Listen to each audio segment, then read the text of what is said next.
A face in the dark. कहानी एक school teacher की है जो शिमला के बाहरी इलाके में बसे एक स्कूल में पढ़ाते हैं। ये एंग्लो इंडियन है और इनका नाम है मिस्टर ओलिवर। ये एक इंग्लिश पब्लिक स्कूल में पढ़ाते हैं जहाँ पर अमीर घरों के बच्चे पढ़ने आते हैं। ये स्कूल काफी नामी है। पॉपुलर लाइफ मैगजीन ने इंडिया के ऊपर छपे अपने एक आर्टिकल में इस स्कूल को Eton of the East title दिया था। Eton college friends Windsor UK में है, which was founded in 1440 by King Henry VI। ये एक बहुत ही प्रेस्टिजियस बॉयज बोर्डिंग स्कूल है। तो आप समझ सकते हैं मिस्टर ओलिवर का स्कूल कितना प्रेस्टिजियस होगा। हाँ, तो मिस्टर ओलिवर एक बैचलर हैं और काफी सालों से इस स्कूल में पढ़ा रहे हैं। ये लगभग रोज ही शाम को शिमला बाजार जाते हैं, जो कि स्कूल से 3 मील की दूरी पर है। लौटते लौटते इन्हें रात हो जाती है। ये शॉर्टकट रास्ते से आते हैं जो कि चीड़ के जंगल के बीच से गुजरता था। जिस दिन की ये घटना है उस दिन भी वो रात को बाजार से लौट रहे थे।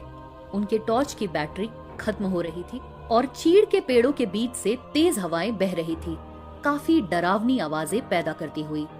पर मिस्टर ओलिवर एक बहादुर आदमी थे, जो दिखता था उसी पर विश्वास करते थे, मन में उपजी आशंकाओं पर नहीं।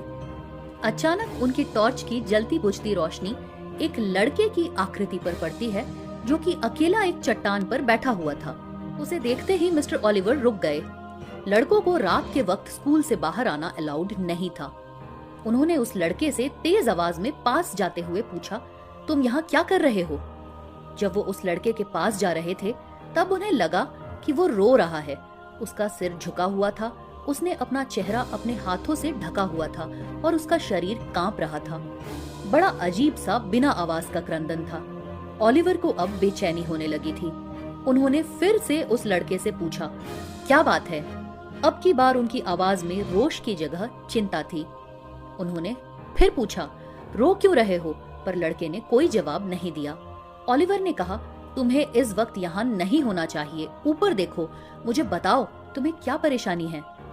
मिस्टर ओलिवर द्वारा इतने सारे सवाल पूछे जाने के बाद उस लड़के ने ऊपर मिस्टर ओलिवर की तरफ देखा और अपने चेहरे से अपने हाथ हटा लिए।